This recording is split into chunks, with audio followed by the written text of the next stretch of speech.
kapag bumili ako ng bahay in installments bago makasal at natapos ito bayaran after ng kasal. Ayan na, Attorney M. Conjugal property na po ba ito at kailangang hatiin kapag naghiwalay? Ayan.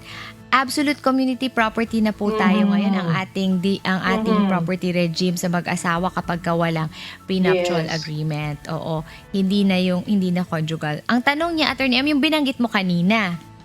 Di ba pinag-usapan natin to? Kung ano ba yung tanong, kung bumili siya ng property before ng kasal, tapos hindi pa fully paid, parang ganon, tapos na fully Oo, paid tapos after naging, ng kasal.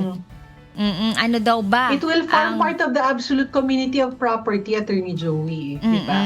So yun, Oo. magiging pag-aari yun ng both the husband and the wife, no? At kailangan Maghahatian daw ba kapag- pag naghiwalay?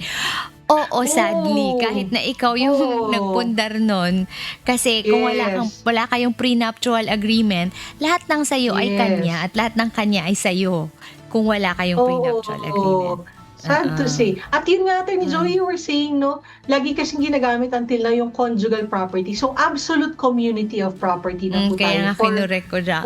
Oo. Magpo 40 years na siguro, Attorney Joey, no? Absolute community of property na po. At yun nga, mas komprehensibo yung magiging parte ng absolute community of property as opposed to conjugal partnership of gains na yun, di ba, Attorney Joey? At yun nga, Attorney Joey, nabanggit mo sa susunod nating pagtatangal, siguro mainam na Pag-usapan busisiin natin yan. yung pagkakaiba ng absolute community of property at conjugal partnership of gains.